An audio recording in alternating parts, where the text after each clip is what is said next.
अपनी गरीबी का कारण भी अपनी किस्मत को मानता, ये नहीं मानता कि ये खराब व्यवस्था मेरी गरीबी का कारण है। तो इतने सीधे साधे, इतने भोले भाले, इतने मेहनत करने वाले लोग हिंदुस्तान में जिस परिस्थिति में रहते हैं वो कल्पना के बाहर है। और ये परिस्थिति की कल्पना कभी ना भगत सिंह ने की थी, ना चंद्रशेखर ने की थी, ना ऊधम सिंह ने की थी, ना रानी झांसी लक्ष्मीबाई ने की थी, ना सचिंद्रनाथ सान्याल ने की थी, ना खुदीराम बोस ने की थी, जो 19 वर्ष की उम्र में फांसी के फंदे पर चढ़ गया। आप जानते हैं हिंदुस्तान की आजादी के इतिहास में सबसे छोटे उम्र का शहीद खुदीराम बोस था, जो 19 वर्ष और 2 महीने का था जब उसको फांसी हो गई थी लंदन में। सबसे कम उम्र का था। तो सबसे कम उम्र का खुदीराम रहा हो या सबसे अधिक उम्र का कोई दूसरा क्रांतिकारी, कभी किसी ने यह कल्पना नहीं की थी कि आजादी के बाद हिंदुस्तान ऐसे लोगों के हाथ में जाएगा जो देश को ही घुन की तरह से खा जाएंगे। ऐसी कल्पना किसी शहीद ने नहीं की थी।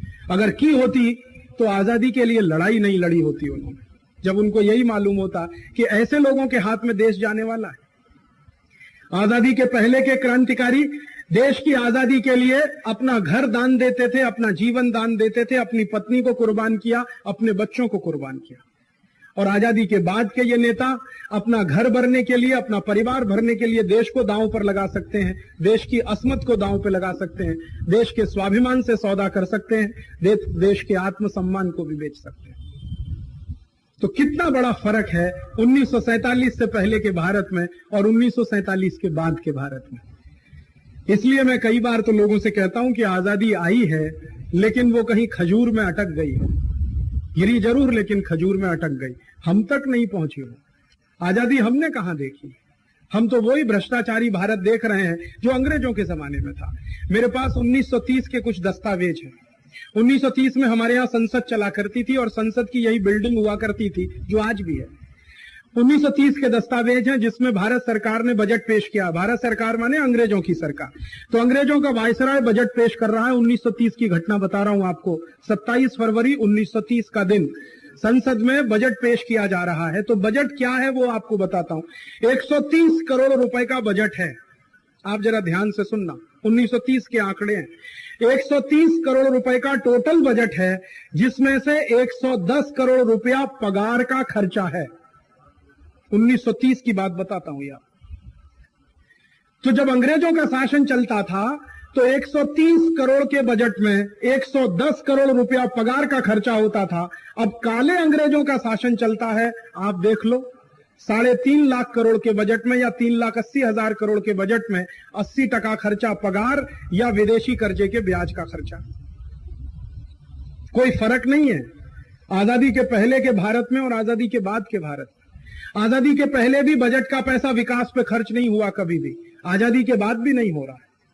पगार का ही खर्च सबसे बड़ा खर्च है। और जो व्यवस्था अपने पगार पे ही अपनी आमदनी खर्च कर ले वो व्यवस्था बहुत दिन चलती नहीं है, वो टूट जाती है, डूब जाती है। वैसे ही हिंदुस्तान की व्यवस्था टूट रही है और डूब रही है। अब तो हिंदुस्तान की सरकार की ये हालत हो गई है कि पगार का खर्चा निकालने के लिए भी कर्ज लेना पड़ रहा है। कोई भी प्रदेश की सरकार समय से अपने कर्मचारियों को वेतन नहीं दे पा रही है। कोई भी प्रदेश की सरकार, महाराष्ट्र में देखो या गुजरात में, आंध्र प्रदेश में देखो या तमिलनाडु में, उत्तर प्रदेश में देखो या आसाम में, हर प्रदेश की सरकार अपने कर्मचारियों को समय से वेतन नहीं दे पा रही है।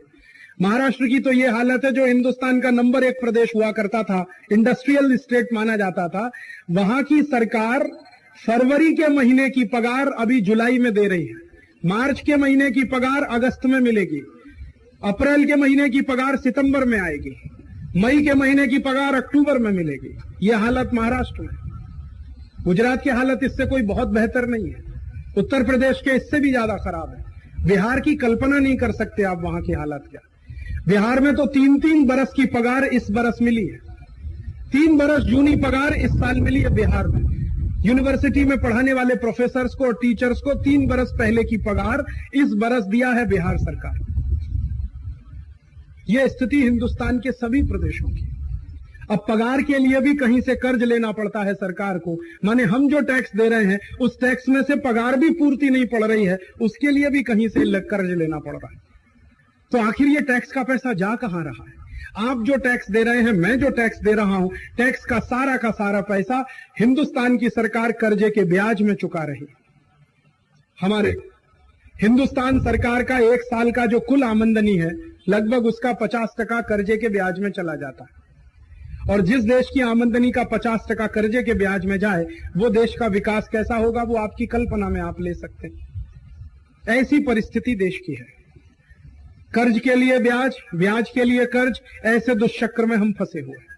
और कोई कोई सरकार तो पुराने ब्याज के लिए नया कर्ज, ऐसी परिस्थिति भी देश में।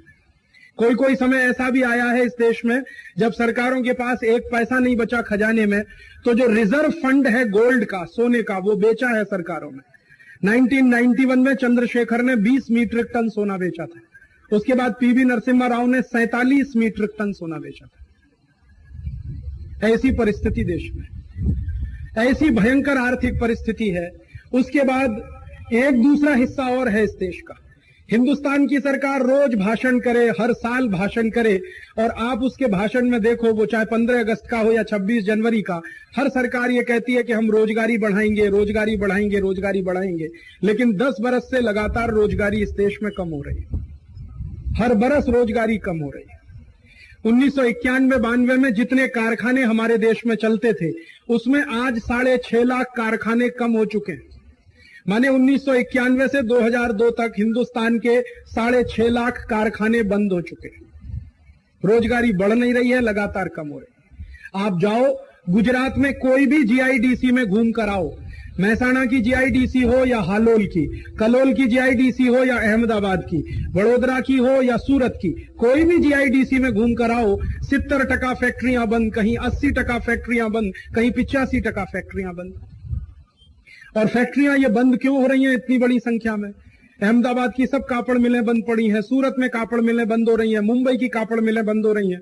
भारत में लगभग 750 कापड़ मिलें चला करती थी, उनमें 400 अभी बंद है।